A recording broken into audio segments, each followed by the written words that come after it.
Bem, pessoal, a AstraZeneca deixa de ser fabricada, a vacina contra a Covid, que aí ficou conhecida como AstraZeneca por causa do nome da empresa.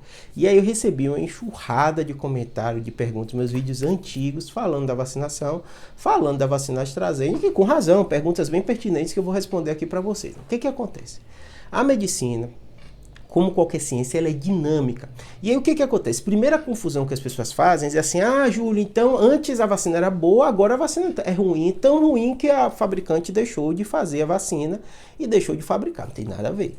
Vamos lá entender direitinho. Quando a gente viveu o caos da pandemia, começou a ser fabricado todas as vacinas. Pra vocês entenderem, eu não apaguei nenhum vídeo meu. Meus vídeos antigos, de lá de quando começou, que a gente não sabia nada, continua tudo aqui no canal, não apaguei, não ocultei, não privei, tá tudo aqui, né? E aí, o que acontece, né? Quando começa aquele boom, várias farmacêuticas começaram a produzir vacina, com tecnologia diferente, né? E essas vacinas foram testadas, foram validadas, não tem nada diferente do que eu falei lá atrás que a gente fala agora. E o que acontece? Você tinha uma doença gravíssima, com a mortalidade altíssima, nosso corpo não estava preparado para receber ela e começa a fabricar vacinas. Essas vacinas, elas vão ser comparadas naquele cenário. O que quem pega Covid, vacinado, quem não pega Covid. E ficou comprovado aquelas proteções todas e tal, não caiu por terra nenhum estudo daqueles, né?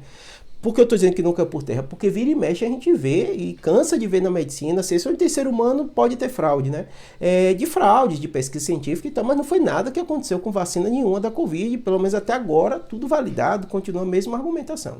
Só que o que aconteceu? Várias farmacêuticas fizeram, AstraZeneca, Pfizer, Moderna, Janssen, né, da Johnson e tal. Eu participei da pesquisa da Janssen, né, que foi até uma que não domina hoje a vacinação, né? E aí dentro desse contexto, quando você começa a ter a população mais protegida, as vacinas com bilhões de doses aplicadas, cada vacina vai tendo seus prós e os contras e seus detalhes, como qualquer remédio. Por exemplo, se você for olhar remédio de pressão, tem quantos? Um monte.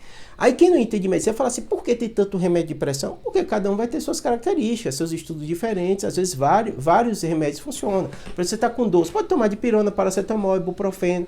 Para mim é melhor tal. Mesma coisa. Na vacina aconteceu no início a mesma coisa. E cada uma dessas vacinas tinha os seus riscos. Todo vídeo meu de vacina, eu falo dos riscos. E da AstraZeneca tinha aquele risco de trombose. Baixíssimo que aconteceu, para vocês terem ideia, no Reino Unido, né, que foi o grande foco da AstraZeneca, né, eles documentaram 80 mortes relacionadas, né, a uma complicação raríssima de acontecer, está falando de milhões de pessoas aplicadas, mas aconteceu, de pessoas, né, isso dados do próprio sistema de saúde de lá, britânico, é muito organizado, né? Saiu naquelas revistas todas, né? The Telegraph fez uma matéria completa, investigando os casos e tal, saiu recente, por isso que esse tema surgiu, né? E mostrou que existiram pessoas que tomaram a vacina e tiveram trombose relacionada à vacina. É como seu corpo, na hora que você recebe a vacina, ele faz uma defesa para se defender do vírus, mas de forma exagerada e acabando tendo esse risco de trombose, coração plaqueta, uma série de coisas. E lá meu vídeo atrás, até quando saiu a vacina, eu já falei para vocês e tem vídeo explicando tudo isso, né? Com o tempo passando, várias vacinas foram escolhidas pelos governos, pelo proteção, por menos efeito colateral, uma série de coisas. E realmente essas que dominaram a vacinação. O governo brasileiro comprou agora da Moderna, aplicou da Pfizer e essas outras vacinas que eram boas, que funcionavam, mostraram que tinham algumas complicações que essas outras não tinham e começaram as próprias farmacêuticas, mesmo estando validado, mesmo estando financiado, poxa, não é interessante para a gente continuar fabricando. Então não houve suspensão, pelo menos aqui no Brasil, né, nem da Fiocruz, nem de outro lugar, apenas deixou de ser interessante produzir se você tinha um outro produto melhor para fazer. É esse o cenário. Essa não é a primeira, nem a segunda, nem a última vez que você vai ver isso. Isso acontece com cirurgias, né? Por exemplo, cirurgia bariátrica, agora chegou o Ozempic, vai mudar as indicações, vai mudar as possibilidades. Então o médico que fez cirurgia bariátrica errado? Não. São opções. Ainda vai ter espaço para bariátrica? Claro que vai ter espaço para cirurgia bariátrica. Então, são contextos, né? No caso da vacina, pela grande relevância que as outras vacinas, especial essas do RNA, que revolucionou a forma de fazer vacina, várias farmacêuticas optaram por tirar suas vacinas do mercado. E claro que também teve o aspecto econômico, teve o aspecto dessas denúncias que o próprio jornal britânico fez, dessas pessoas que morreram pós-vacina, a justiça está analisando, tudo bem, a pessoa tomou a vacina que o próprio governo comprou e aplicou, e ela teve uma complicação, rara que seja, Aí já não estou falando do ponto de vista científico, estou falando do ponto de vista jurídico, que não é minha área, mas o que eu vi o debate. Essas pessoas vão merecer alguma indenização, já que for o governo? Não sei. A farmacêutica vai ter algum custo disso? Não sei, não sou da área jurídica. Do ponto de vista técnico-científico, né, até hoje o que a gente tem de informação, as pessoas foram bem feitas e as vacinas protegeram milhões de pessoas.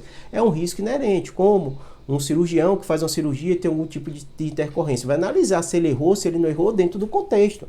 Mas existem complicações. Eu, Júlio, sou neurocirurgião, tenho um caso de infecção, eu tenho um caso de fístula licórica, eu tenho um caso de hemorragia pós-cirurgia. Por quê? Porque eu opero. Né? Quem opera vai ter esses riscos porque a gente não é sobre-humano, a gente ser humano tem os riscos inerentes ao nosso corpo, né? De sangramento, de uma série de coisas. Esse contexto serve também para farmacêuticas? Não sei. Essas pessoas vão receber algum dinheiro por causa dessas intercorrências que tiveram? Não sei, a justiça que vai avaliar, tá bom? Espero que tenha ajudado. Sei que esse tema é polêmico, gera debate, até porque lá atrás os meus vídeos tinha um monte de comentários, gente dizendo que era isso, que era para matar, que era isso e aquilo e tal, um monte de fake news espalhados. Mas ciência é isso, quando é verdade tem que vir de cara limpa, explicar o que aconteceu, porque a farmacêutica tirou. E eu gosto de fazer isso porque ciência tem que ser desse jeito, a gente sempre tem que revisitar o que a gente falou lá atrás, o que mudou e dar explicação, porque não é só o fenômeno da AstraZeneca deixou de ser fabricada a vacina, não é só isso, e eu vi que até o jornal falou muito pouco disso. Seria interessante mostrar pesquisador falando, explicando, porque é um aprendizado pro resto da sua vida. Às vezes você vai tomar um remédio que seu médico depois de um tempo vai dizer, surgiu um remédio menor, vou trocar por esse outro. Aí a pessoa, às vezes que não entende, fica na cabeça, meu médico me deu um remédio errado, agora ele tá dando certo. Não, às vezes mudou, às vezes a tecnologia chegou nova, agora tem uma coisa melhor, ou para você ele viu, ou a própria farmacêutica tirou do mercado, porque estava dando algumas reações, para ela não era interessante, mesmo sendo rara. Então são muitos cenários. Espero que tenha ajudado.